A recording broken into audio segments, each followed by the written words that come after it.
Thank you very much, Able Anchor. You have been doing quite a lot of work from the morning.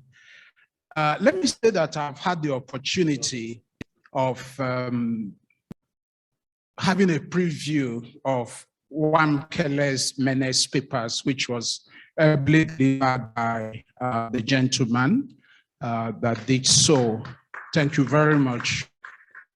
It is striking because, first of all, I think this is just what is holding us from rounding up this program, so I can feel the impatience in the room, which is understandable after you have had this diet of extensive intellectual breakfast, lunch, and almost dinner. However, I think this last paper is the one that concerns all of us here. Yes, for those of us who are employees who work in manufacturing sector, the best can happen is that you get promoted. The best that can happen is that you probably earn bonuses depending on your on the structure of your remuneration. But when we talk about ourselves as professionals, as governance professionals, as company secretaries, audit and review experts, as individuals, what is in this continental free trade for you and for me? Because if you don't ask yourself that question, this opportunity will pass us by.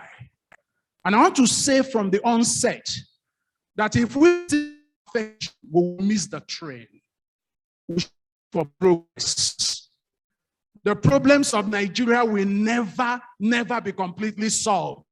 NAFTA, EU, ECOWAS, SADC, all the regional decisions, they have their challenges. If we focus on the problems of Nigeria, they will take position. Ghana, East Africa, Kenya, South Africa will come late to the party. And that's why I'm challenging all of us here as an adjunct from the paper written by Wamkele to ask ourselves, what exactly should we do? First of all, I want to thank the Program Planning Committee for producing the program. I found it very interesting. So I went through it because I think as a member of the publication committee, we always read through, sometimes to see what people don't see. But I saw something that struck me in the program. And I want to refer you, if you read the program booklet, please go with me and look at page 33 after the photographs of the distinguished fellows to be inducted. I do not know who Ellen Jumoke is, but she gave a charge to this body. What did she say? She said, looking forward to actionable outcomes and insight to take Nigeria to the next level. I modify it. Looking forward to actionable outcome and insight to take the institute and members of this institute to the next level. Because only when we personalize things that it can become real in our life. Fortunately for me, there have been a lot of meetings of mine. I have some jottings, so I won't waste your time because a number of them have been said. But I want to point out to you that the Continental Africa Free Trade documents and negotiations, they are done in 4 languages: English, French, Arabic, and Portuguese. Question: how many of us can speak more than English? Now you see those our students in the universities who are reading linguistics, languages, and they are looking hopeless because they are not reading medicine or law or the fancy subjects. The one who can do Portuguese can be a game changer because you'll be able to speak the language to the Lusophone countries that they will understand. We need to have people who can speak the language. Linguistic fluency is critical today to being able to operate effectively in the multi-language environment you're operating in. So I think we really need to ask ourselves, and I challenge ICSAN itself, probably to start by introducing electives. And say, before you become a member, you have electives on languages. You can categorize it basic. And let's understand how to greet in Portuguese, in Arabic. Of course, we know English, but French. And you saw the professor who was talking, who went to Buake, and he couldn't speak the language. And imagine, language is a huge barrier. So it's something we need to take a look at.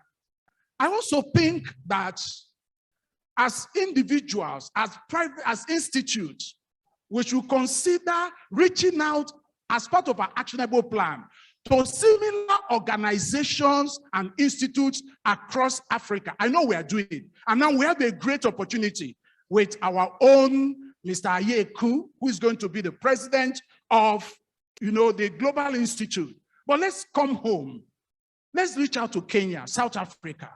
Let's engage. Let's have a conference. Let's have a meeting. It can be virtual.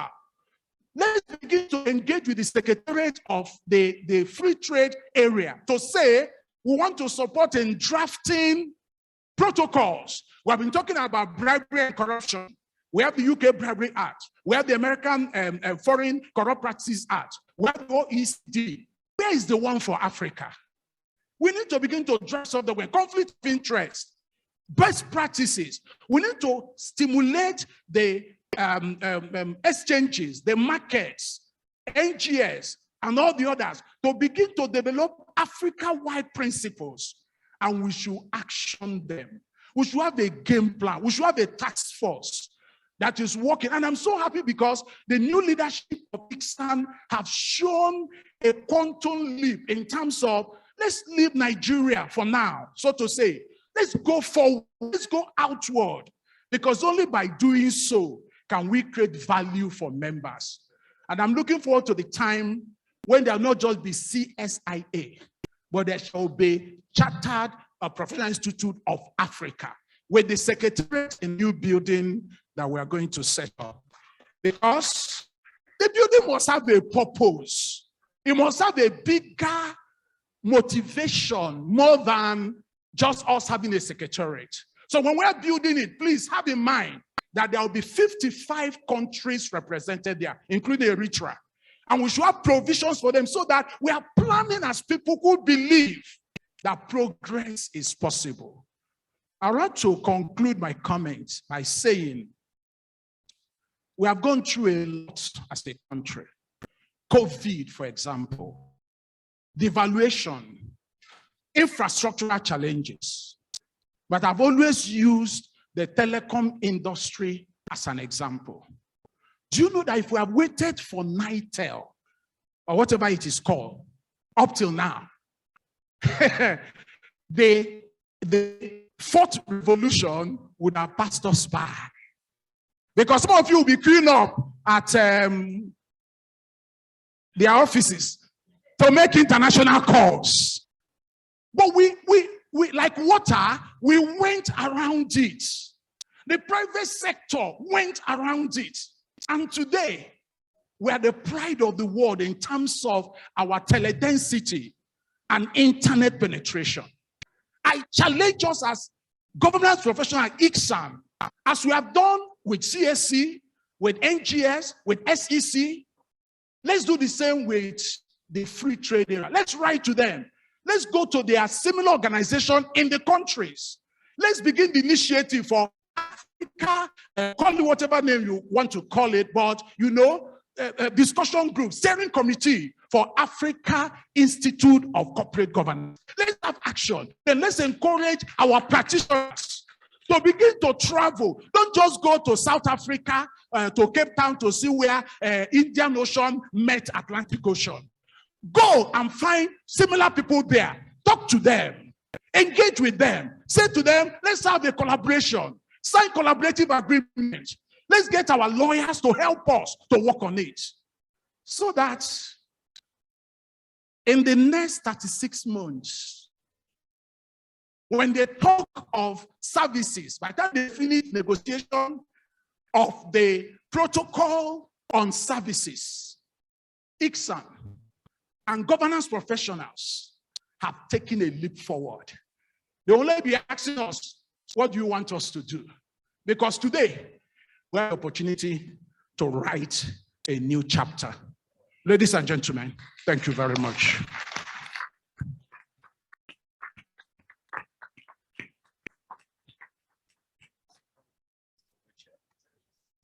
We thank you. Words cannot really express how much you've been able to attract our attention. So if there are questions, please, we'll take 1, 2. Thank you, sir.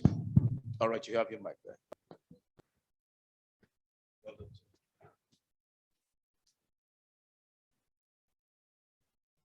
Chairman of the session, I want to thank you for charging us and for encouraging us.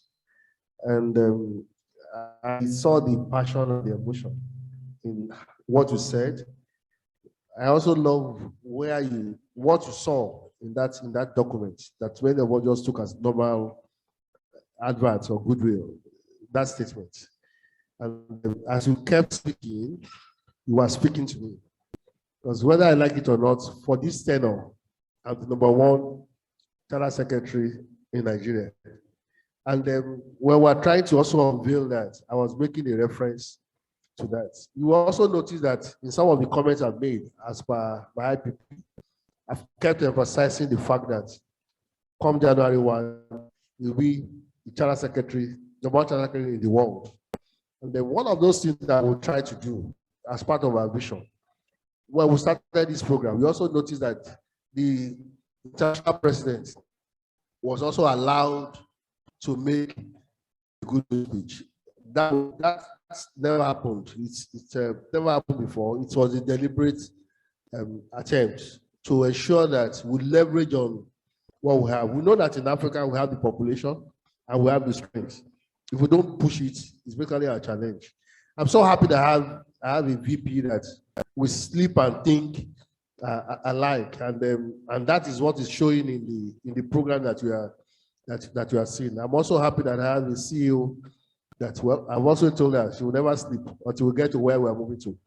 But the bottom line, what I'm saying is that you crept into my mind, and I just want to say it again and say it again. With our IPP becoming the president of CSIA, I can assure you that in the very short time, you see our steps in Africa. We have sat down to identify some key nations in Africa: South Africa, Kenya, and then we're also looking at Dubai and then Ghana, because the funny thing about Ghana is that I never knew that Ghana is not our next door neighbor. You never knew there are 2 other countries between us. People just think that Ghana is just there. I know that sometimes we had relationship with Ghana, but we never really went through with it. But with this new opportunity, the limit is just about ourselves. And I'm assuring you and assuring our members that in the very quick time, they're going to see us make statements about charter secretaries, not only in Nigeria, but across some of those key nations that I've spoken about. There are a lot of opportunities. It's not enough to keep talking about the security challenge in Nigeria, to keep talking about NEPA, to keep talking about those things will never leave us. But what matters is that in spite of all of these issues, what are the solutions? What are the action plans that we're being able to see? The man that won the first Grammy Award, Burma Boy, is still from Nigeria, where there is insecurity, where there is no light and all of those issues. But it's basically cut across. I did not belong to that generation. It was when they said the war. And I asked my daughter, who is that guy in Nigeria? He said, yes. I said, is he based in Nigeria? I said, Daddy, don't you know the music? I play it in the house. I said, okay, play it again for me. And he played the music. I was like, so what did he sing about? Yes, but the issue is that the world accepted it. And you have that video, cutting across economies and all of those nations. So the same thing we also need to do for ourselves. We don't need to limit ourselves by the challenges of Nigeria. We don't need to push ourselves. So on the last note, I'm saying again, you have refined us. And I'm happy that my view is seated by your left-hand side. The registrar is seated by my right-hand side. Pretty soon, you will see our action plan on taking Nixon to some of these parts of Africa and then showcase ourselves that we are the institute to drive Africa to the next dispensation. Thank you.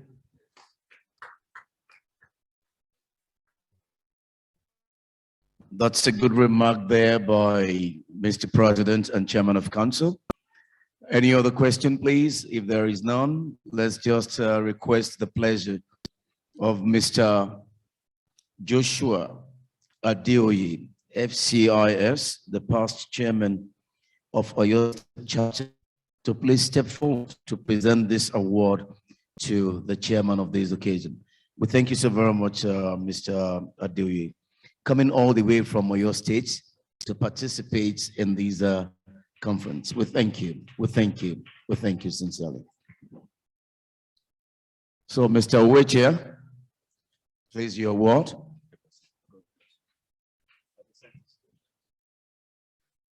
Mr. President, other very eminent personalities on the high table, on behalf of the President, Chairman of Council, and on behalf of all of us at the Institute of Chartered Secretaries and Administrators, we must confirm to you that you really dazzled all of us. I think it was a coincidence by bringing Mr. Uweche to be the chairman of the last session. He was able to arrest everybody's attention. The president also confirmed that it crept into his mind. So, no doubt you did well, sir. And for that, we want to present this to you as a token of our appreciation. Thank you very much. Thank you, sir.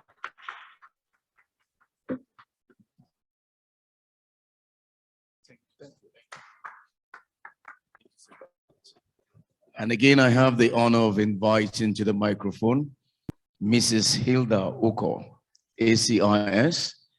Please, with all due respect to you, ma'am, to also please present this award of honor to our guest speaker, Mr.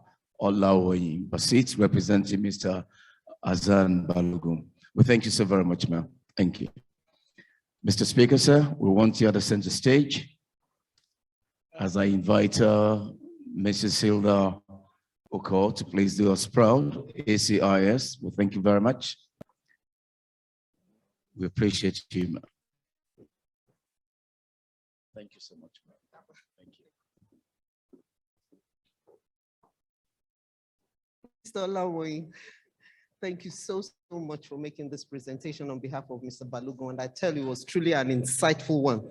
So on behalf of the Chartered Institute,